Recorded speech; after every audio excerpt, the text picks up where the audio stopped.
So, we're often asked this question, and the question is, how do you make a good dealership? I don't know. That could be a 2-year conversation to be had. So, you know what I do know is you can ruin a dealership in a real hurry if you don't have your priorities in order. All right? And what we mean by that is you have major priorities. If you think about it like a boat, boats have priorities. A captain of a boat has priorities. And as a dealer principal of a dealership, you have to have priorities that facilitate you moving that dealership forward. All right? And depending upon who you are, depends upon where you think you are on that list. So you got staff members, well, we're the most important, obviously.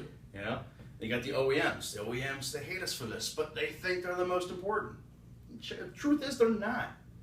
You know, number one priority of a dealership is the ship. The ship is the number one priority. Oh, they take care of my, make sure my guys are happy. That's great. I want your guys to be happy, but the truth of the matter is, if your guys are standing there and they're all excited and they're kicking around a block of ice and they're all happy, but the ship's going down, then what? You know? Titanic reference, 100 years later, too soon, sorry. But really, if your crew is happy and everybody's jumping around for joy, but the ship's going down, what do? You have no ship. So priority number one is the ship. It's your dealership, all right? People are like, oh, customers come first. No, they don't. They don't. Profit does. Profit comes first. All right, the biggest disservice you're ever going to do to your customer is to not be open when they need you. All right, to not be there when they need you is the biggest disservice you'll ever do to them. All right, profit's not a dirty word. You've got to make money. You're a retail facility. You deserve to make money. The dealership, the ship is number one, most important priority. What's number two? Number two is your passengers. It's your passengers, your customers. And there goes the employees again and say, oh, where do we fall in this? Your passengers are you're the second most priority, all right? So without a paying crew, so you got a beautiful ship, beautiful dealership. You got the most trained, most eager, enthusiastic staff that you can get. But if you don't have people willing to pay the entry to make the ship move forward, you're dry docked. You're sitting on the sideline and you got nowhere to go. So without the passengers paying their money to come, you're sitting there dry docked.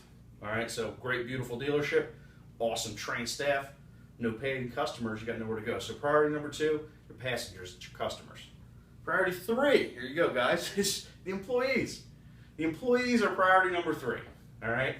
So you think about it this way, you get commission salesmen all the time, and you're like, oh, the guy quit. Oh, don't do it, boss, don't worry about it, we got this, we'll handle it. No, they won't. They don't got it. They don't got it. And the fact of the matter is, most of them don't understand the fact that by having less staff, the same person who's all, oh, we got this taken care of, is getting he's getting a bigger slice of a smaller pie.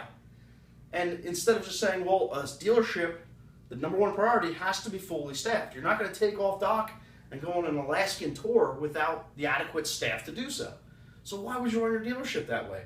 All the meanwhile, the staff could say, you're going to have the same size pie out of a much larger pie. The more employees you have to take care of, your projections, the better off you'll be. That's a staffing conversation for another time, but your staff, your crew is your third priority. All right, fourth is the OEMs, the vendors, your inventory, all the stuff. So if the bow of the boat is sinking, what's the first thing going over? You're certainly not going to throw your passengers overboard and say, get the hell out of here, we're sinking. No, you're going to throw your inventory over. You're going to throw all the heavy iron, all the stuff that's weighing you down. Get it out of there. Make it move. You know, if an OEM is really just causing you damage to your dealership, make them go away. There's others to replace them. Now, I'm not saying go ditching OEMs. You Harley guys, I get it. Yes, Harley is it. Well, trust me, they're not. Because if they went away, you could fill up your dealership with used inventory, and you could take care of your staff, and you could take care of your customers, and you could take care of the ship. All right? The inventory is the first thing to go. Your load and your cargo, it has to go.